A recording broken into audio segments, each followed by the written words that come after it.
boy, where you been? It's TeeJay the artist, you rocking with me. You are the smartest, and we back with another video. And today, got a follow-up Bronny video. The truth about Bronny James playing in the NBA. Shout out to Jimmy High Roller. That boy be cooking on these videos, man. So every time he drop, I drop. About to get into the video. Like, comment, subscribe, all that good stuff, man. Let's do it.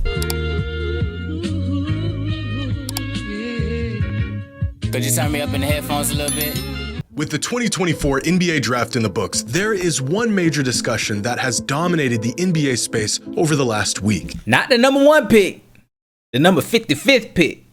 That's who they chose to talk about. It isn't about the #1 overall pick. It isn't about the outlook of these teams going into next season. Nope. It's about a late second-round pick. And for good reason, because his name is LeBron James. And he's going to play in the NBA with LeBron James. It's a weird and unprecedented circumstance that the NBA has never. First player history again. LeBron James Jr., Bronny James, they're gonna have the best documentary ever encountered before. A player who many fans consider to be the greatest of all time, playing in the NBA with his own son. A story so strange, you'd think the NBA scriptwriters outsourced their work to ChatGPT, picked the most batshit result, and called it a day. But after 2 years of speculation, we now know with certainty that Bronny James will be an NBA player. Yes, he will. Right on cue, the criticism of his merits and value as a future player in the already making excuses for him. Fans disagree with NBA insiders' nepotism definition of mid Bronny James. Yeah, nepotism is. I don't even want to start. Nepotism basically is not about what you know, but who you know. And usually it's family that you know. And they get you the opportunity. Long story. NBA have already came pouring in. No one really wants him unless they're getting LeBron. Parsons said Bronny. He's not the next big. He don't want to be the next big thing. See, that's. Scouts and GMs claiming Bronny as a prospect isn't even worth using a late second-round pick on, and that the real value lies in his last name and the leverage it comes with. But how valuable this video already making me hot is a second-round pick, really? And is Bronny a legitimate NBA player, or is he only in conversation solely because of who his dad is? Well, this video is about to make me hot already. One on my list. I gotta be on the floor with Bronny. And you gonna make it happen. Today's video is sponsored by SeatGeek. Skip promo code. This is Ken Griffey, former major leaguer and 3-time All-Star. This is Ken Griffey Jr., son of Ken Griffey. And in 1990, these two did one of the coolest things a father and son can possibly do. They played in the MLB together. Yeah. And when I say together, I don't just mean they played in the MLB at the same time. They were on the same team. In fact, they weren't just on the same team, they shared the same outfield with each other. It's probably the rarest and most badass thing you'll ever see in sports. Making it to the big leagues is one thing, but playing in the big leagues next to your kid is a club exclusive to only these two. Yeah. And if that wasn't incredible enough, on September 14th, 1990, the Griffeys pulled off something that you will never see again in your lifetime. What? Inch back up there now. Huh. Well hit to center field. Devon White going back. Gone! Oh, his daddy hit a home run? And he popped it too? Yeah. And he hits one well to left center field. Dante Bichette. That's dope. Back-to-back home runs. Ken Griffey and Ken Griffey Jr. What else can these guys do? The Griffeys were great, and they were the first and only father-son duo in the history of Major League Baseball. But they weren't the first father-son duo in professional sports. Okay. This is Gordie Howe, one of the greatest players to ever touch the ice. He won hockey. 4 Stanley Cups, 6 MVPs, held the NHL record They for ain't got no total helmets career on? points at the time They of used his to play hockey with no retirement, and helmets. is a member of the NHL's 100th anniversary team. Oh, y'all different. Gordie had an incredible pro career as a hockey player. And yet, out of all of his accomplishments, the coolest thing he ever did was this. This is Mark and Marty Howe. Twins? Gordie's sons. And he played professional hockey with them in both the WHA and the NHL for Y'all really, oh, there go some helmets. I was about to say. for 5 seasons. Now, if you're thinking, that guy looks a little old to be playing professional sports, you're right. Gordy began his career in the NHL in 1946 when he was just 18 years old. By the time he retired for good, he was 51. A career that stretched Y'all let that boy play for from the 1940s to the 1980s. And only with a career like this can a player even have a shot at playing in the league together with their son. Why exactly am I talking about home runs and Gordie Howe? Well, because they're awesome, but also because of these two and what they're about to accomplish in their own sport. LeBron and Bronny James, who are on track to being the first father and son duo to play together in the NBA. An idea that James Jr. and then James Sr. gonna be on LeBron. They finna outsell these jerseys, boy. Number 1 and number 2 finna be Bronny James or LeBron James. I was about to say LeBron James Jr. I gotta get used to it. But they finna have the top 2 selling jerseys, bruh. It seemed far-fetched when LeBron first mentioned it years ago, but has now become a reality. But how legitimate is Bronny's spot in the league? And is the backlash towards the Lakers selecting him with a second-round pick in the draft warranted? Well, to answer this question, we first need to know just how good Bronny is as a prospect and as an incoming NBA player. Right now, NBADraft.net has Bronny rated at an 88 overall across their 12 prospect metrics. I mean, come on, man. This overall rating puts Bronny on the lower end of all second-round picks and future prospects over the last 3 never mind. years, but well within range of your typical mid to late first rounder. Okay. Now, here are Bronny's numbers during his 1 season of college basketball.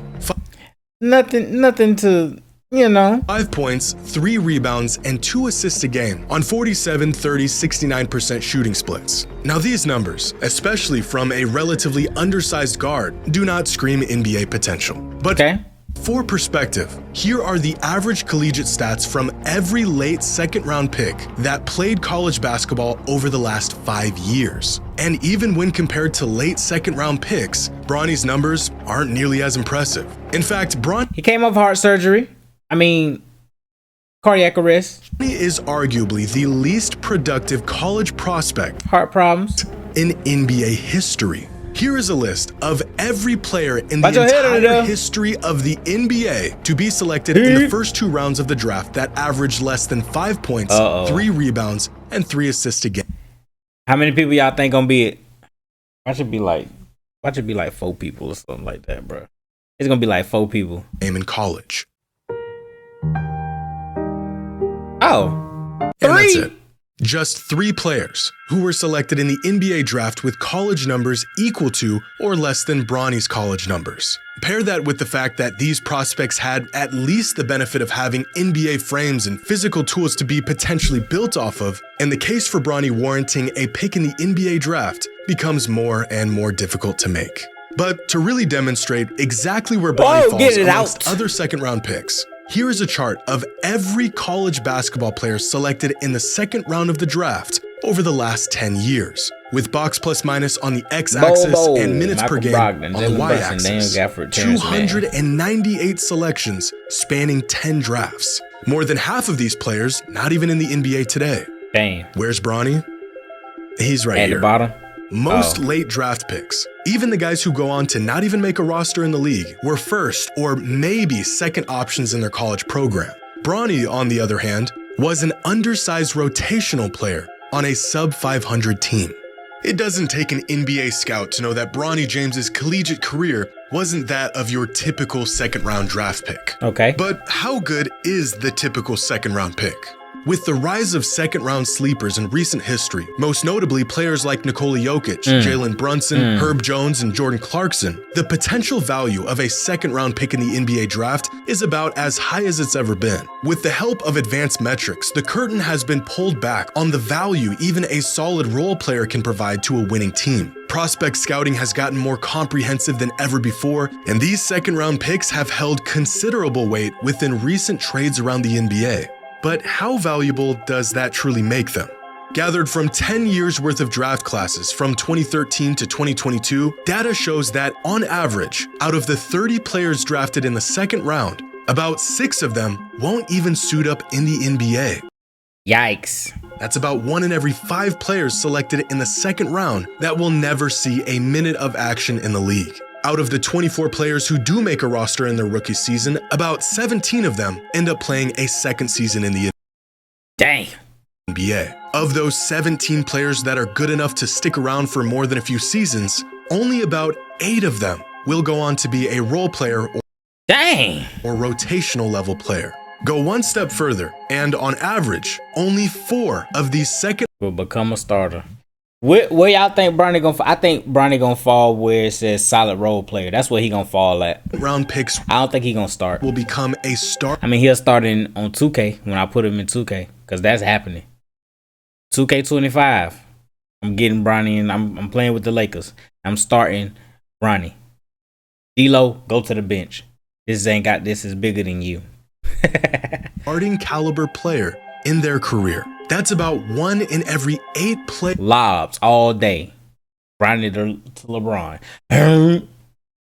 Both of them gonna have 50 apiece. selected in the second round. And finally, of the 298 players selected in the second round of the draft from 2013 to 2022, It's gonna be like 4. 2 Hall of Famers. only 2 of them became All-Stars. all-stars. Ooh, that's a big well, we don't think Bronny gonna get like that. Nikola Jokic and Jalen Brunson. If we think about the last 10 years of second-round picks on a scale of box plus minus, with Nikola Jokic being on one end and the players who don't even make a roster on the other, then most players aren't in the middle. In fact, they're not even close. Disrespectful. Jalen Brunson should be where the All-Star is, but I don't know what that means. Somewhere between an MVP and out of the league. Nikola Jokic, highest career BPM of all time. I don't know what BPM is. And then also, why isn't Jalen Brunson up there? Jalen Brunson got to move, bruh. Messed that one up. Unless I'm just reading the stats wrong. Close. Most second-round picks What does BPM mean? fall way down here, somewhere in between what Basketball Reference would classify as an end-of-the-bench player and out of the league.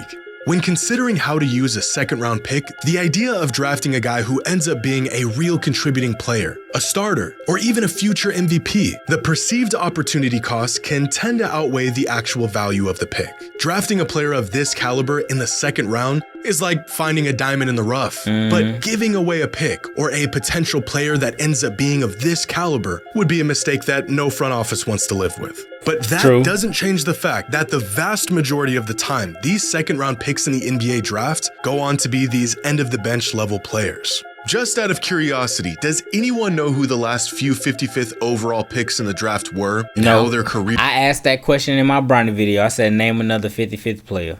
are turning out? Look at all these Last year's 55th overall pick has played 1 game in the NBA. Dang. The one before that has played 23 games in 2 seasons. Okay. The 55th pick in 2021, Aaron Wiggins, is actually having himself a solid career so far. Aaron But Wiggins. the one before him is out of the And the fact that his name is Scrub out of the league is crazy. league. The one before that one is also Just a guy. out of the league. He's also out of the league, out of the league, out of the league, was never in the league, out of the league, and out of the league.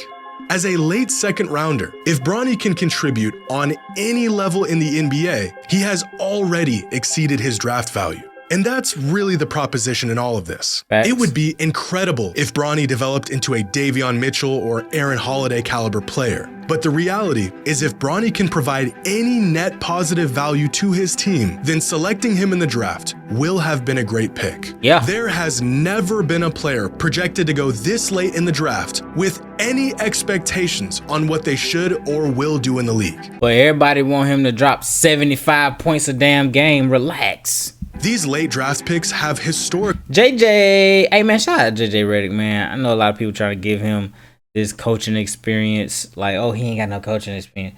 Man, you know, he's the 29th coach without coaching experience that coached in the NBA. 29th. I mean, 28 different times. Nobody said nothing. But because it's JJ Redick and the Lakers and LeBron James, they got something to say. Outright. Historically been reserved for players who might have been overlooked, players who maybe underperformed their potential at the collegiate level, players who organizations are willing to roll the dice on because there's virtually no opportunity costs associated with late second-round picks. It's all upside at this point in the draft. If they don't work out, well, that's typical. If they do work out, well, then they've beaten the odds. And the very large point being overlooked in all of this talk about potential and value to the team and X's and O's, LeBron James has the opportunity to play basketball with his kid in the NBA. Let's just be honest. This is blatant nepotism, a classic case of it's who you know, not what you know. But nepotism has ran rampant in the NBA for decades. Hey, expose them right now. And no one cared. Countless players. Expose them, please, right now. Coaches, executives, owners who got their shot with far less merit than Bronny has. Expose them. But now here we are sitting around talking. Expose him. I wanted him to call names. Talking about the integrity of a man who's played 21 seasons in the league and his son because they made the most of an otherwise paltry 55th pick in the draft, and the nepotism leaned in their favor this time around. We can criticize this decision all we want, preach about how this move was a breach of ethics, a slap in the face of the game we love, but then we would all be hypocrites. Because there isn't a man on earth who would pass up on the chance to play in the NBA with his son, even if it meant pulling a few strings to make it happen. As much as Bronny benefits from sharing the same last name as arguably the best basketball player of all time, that tag has also came with equal scrutiny. We have never seen a late second-round pick get discussed and limelighted like we've seen with Bronny. But we've also never seen a late second-round flyer get completely dissected and criticized like this. LeBron and Bronny have a chance to do He don't need to. Y'all acting like y'all care about a 55th pick, bruh. Something that has never been done in the history of the NBA. And that is worth more than any late second-round pick will ever be. Another dope video, man. Another dope video, man. Get off LeBron. Hey, man, get off. And I'm gonna just stay right here. This is a perfect little cover art right here, man. I'm gonna just leave it right here, bro. Leave them alone and just watch basketball, bro. That's it. Watch basketball, bro. Go ahead, watch basketball, bro. That's it. That's all I gotta say. Like, comment, subscribe, all that good stuff. Peace.